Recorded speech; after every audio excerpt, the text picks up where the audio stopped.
50 MLA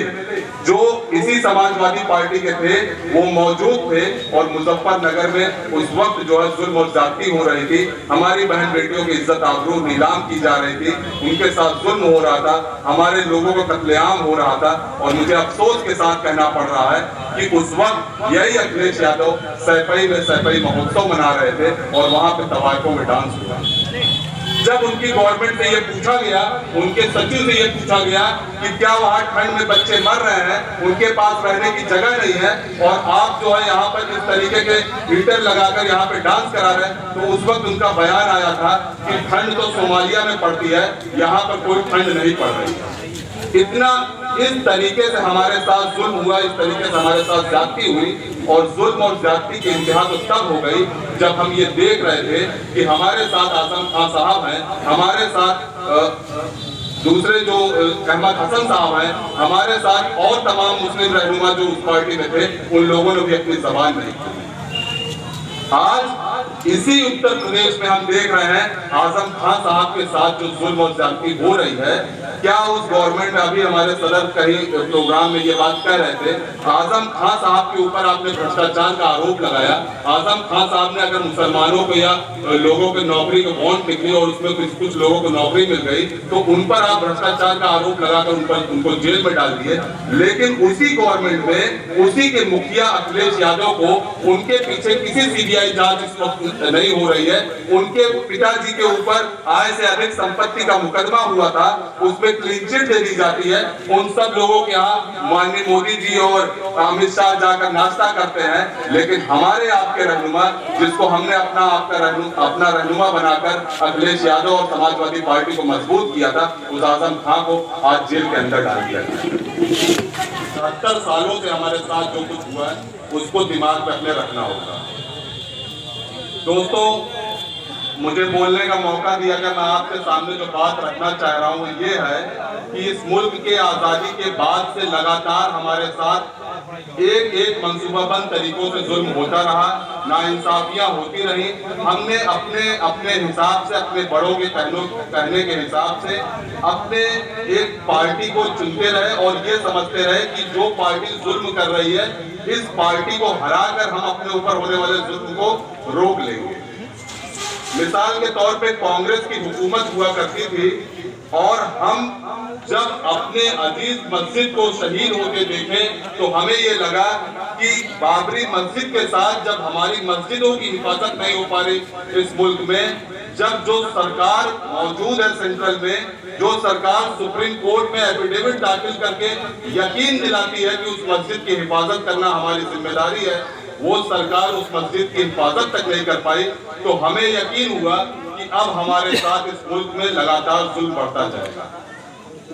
और उस मस्जिद को शहीद कर दिया गया। हमने ये सोचा कि अब जो है हमको कांग्रेस से दूर होकर एक पॉलिटिकल पार्टी देखनी पड़ेगी जो कांग्रेस को हराकर हमारा साथ दे सके, हमारी मस्जिदों की हिफाजत कर सके, हमारे बहन बेटियों की इज्जत आबरू की हिफाजत कर सके, हमारे लिए तालीमगाह खोल सके, हमारे ऊपर जो फर्जी मुकदमे लगाए जा रहे हैं, हमें जो तमाम टेररिस्ट ऑर्गेनाइजेशन से हमें जोड़ दिया जा रहा है, ऐसे मुकदमों से बचने के लिए हमने अपने ऊपर जुल्म को रोकने के लिए एक सरकार चुनी और उस वक्त जनता दल के नाम से और जनता दल से अलग होकर एक नई पार्टी समाजवादी पार्टी वजूद में आई थी और हम उसके साथ जुड़ गए। जुड़ने की वजह क्या थी कि उस वक्त हम समाजवादी पार्टी से ये देखकर जुड़े कि हमारे और आपके बीच में एक शख्स ऐसा है जो मजबूती से हमारी बात को कहता है उस पार्टी में, जिसका नाम आजम खान साहब है। अलीगढ़ मुस्लिम यूनिवर्सिटी में तालीम हासिल कर रहे थे उस वक्त आजम खान साहब वहां के यूनियन में जनरल सेक्रेटरी के पोस्ट पर थे और उस पोस्ट से जब वो वहां इलेक्शन कंटेस्ट किए, वहां जीते, उसके बाद मुलायम सिंह की पार्टी उन्होंने ज्वाइन करी तो मुसलमानों ने साथ देना शुरू किया, कांग्रेस पार्टी को छोड़कर समाजवादी पार्टी की तरफ आए। धीरे धीरे आजम खान साहब मजबूत होते चले गए। मुसलमानों की कुछ चीजें जो मुसलमानों को ये लगा कि मुसलमानों को नौकरियां मिल जाएंगी, मुसलमानों के बच्चों को जो फर्जी मुकदमों में फंसाया जा रहा है उनको जेल से छोड़ दिया जाएगा, मुसलमानों के तालीमगाह बन जाएंगे, मुसलमानों के बच्चों को अब एजुकेशन मिलने लगेगा। लेकिन हम देखने लगे कि धीरे धीरे हमारे ही और आपके बीच में कुछ दलाल पैदा हुए और उन दलालों ने अपनी रोटियां सेकी, अपने लिए तो उन्होंने हर रास्ता आसान कर लिया, लेकिन हमारे लिए वही परेशानियां, वही जुल्म, वही ज्यादती तब भी हो रही थी और आज भी होती रही। इसी समाजवादी पार्टी को हम मजबूत करते करते यहां तक कि हमने 45 से 50 एमएलए जो इसी समाजवादी पार्टी के थे वो मौजूद थे और मुजफ्फरनगर में उस वक्त जो है जुल्म और ज्यादती हो रही थी, हमारी बहन बेटियों की इज्जत आबरू नीलाम की जा रही थी, उनके साथ जुल्म हो रहा था, हमारे लोगों को कत्लेआम हो रहा था। और मुझे अफसोस के साथ कहना पड़ रहा है कि उस वक्त यही अखिलेश यादव सैफई में सैफई महोत्सव मना रहे थे और वहां पे तवायफों में डांस हुआ। जब उनकी गवर्नमेंट से ये पूछा गया, उनके सचिव से ये पूछा गया कि क्या वहां ठंड में बच्चे मर रहे हैं, उनके पास रहने की जगह नहीं है और आप जो है यहाँ पर इस तरीके के हीटर लगाकर यहाँ पे डांस करा रहे हैं, तो उस वक्त उनका बयान आया था कि ठंड तो सोमालिया में पड़ती है, यहाँ पर कोई ठंड नहीं पड़ रही। इतना इस तरीके से हमारे साथ जुल्म हुआ, इस तरीके से हमारे साथ ज्यादती हुई और जुल्म और ज्यादती की इंतहा तो तब हो गई जब हम ये देख रहे थे कि हमारे साथ आजम खान साहब हैं, हमारे साथ दूसरे जो अहमद हसन साहब हैं, हमारे साथ और तमाम मुस्लिम रहनुमा जो उस पार्टी में थे, उन लोगों ने भी अपनी जबान नहीं खोली। आज इसी उत्तर प्रदेश में हम देख रहे हैं आजम खान साहब के साथ जो जुल्म और ज्यादती हो रही है। क्या उस गवर्नमेंट में अभी हमारे सदर कहीं प्रोग्राम में ये बात कह रहे थे, आजम खान साहब के ऊपर आपने भ्रष्टाचार का आरोप लगाया। आजम खान साहब ने अगर मुसलमानों को या लोगों के नौकरी को बॉन्ड निकली और उसमें कुछ लोगों को नौकरी मिल गई तो उन पर आप भ्रष्टाचार का आरोप लगाकर उनको जेल में डाल दिए। लेकिन उसी गवर्नमेंट में उसी के मुखिया अखिलेश यादव को उनके पीछे किसी सीबीआई जांच इस वक्त नहीं हो रही है। उनके पिताजी के ऊपर आय से अधिक संपत्ति का मुकदमा हुआ था, उसमें क्लीन चिट दे दी जाती है। उन सब लोगों के यहाँ माननीय मोदी जी और अमित शाह जाकर नाश्ता करते हैं, लेकिन हमारे आपके रहनुमा, जिसको हमने अपना रहनुमा बनाकर अखिलेश यादव और समाजवादी पार्टी को मजबूत किया था, उस आजम खान को आज जेल के अंदर डाल दिया गया। हम और आप ये बात जानते हैं कि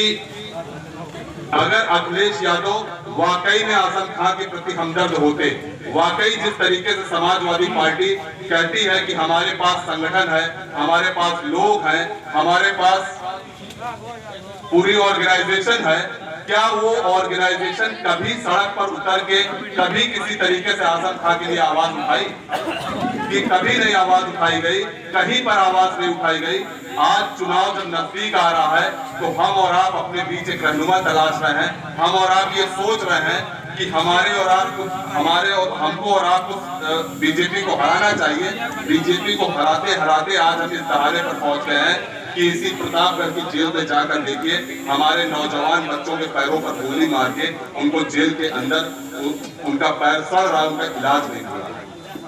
हमारे और आपके नौजवान बच्चों के घरों को तोड़ा जा रहा है, हमारे और आपके बच्चों पर फर्जी मुकदमे लगाए जा रहे हैं, हमारे और आपके बच्चों का ट्रायल नहीं हो रहा है, हमारे और आपके बच्चों की बेल नहीं हो रही है, हमारे और आपके बच्चों को जेल में भेजकर उसके बाद उनकी जिंदगियां वहां बर्बाद कर दी जा रही है। अगर हमको और आपको ये लग रहा है कि बीजेपी को हराने की जिम्मेदारी हमारी है तो शौक से बीजेपी को हराया जाए, लेकिन अपने दिल पर हाथ रखकर ये सोचिए कि क्या ये सरकार बदल देने के बाद यही फर्जी मुकदमे जो हमारे ऊपर लग रहे हैं ये खत्म हो जाएंगे? ये मैं इस बिना पर कह रहा हूं, यही अखिलेश यादव ने वादा किया था कि मेरी सरकार बनेगी तो मैं 18% मुसलमानों को रिजर्वेशन दूंगा, मेरी सरकार बनेगी तो फर्जी मुकदमे जिन पर लगाए गए हैं उनके मुकदमे खत्म होंगे। लेकिन आप इनके वादों को उठाकर देखिए, इनके मैनिफेस्टो को उठाकर देखिए, अखिलेश यादव ने अपने किए हुए एक भी वादा पूरा नहीं किया है। और आज आप जब वो बात करते हैं तो वो सड़कें गिनवाते हैं, वो स्टेडियम गिनवाते हैं, वो कुछ और चीज गिनवाते हैं, लेकिन हमारे और आपके मुद्दे पर जो वादा किया गया था उसके वादों की बात नहीं करते।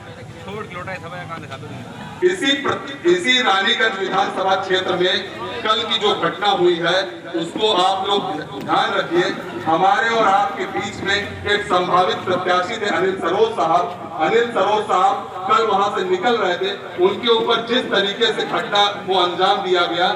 अगर यही घटना खुदा न खास्ता दूसरे लोगों पर हुआ होता और उसमें कोई मुसलमान भाई इन्वॉल्व होता तो आज उसके घर पे बुलडोजर चल गया होता। लेकिन इसी जिले का प्रशासन ना तो उस घटना पर संज्ञान लिया, ना तो आज तक अभी तक मुकदमा पंजीकृत हुआ और ना ही इस पर कोई किसी तरीके का बयान अभी तक प्रशासन की तरफ से आया।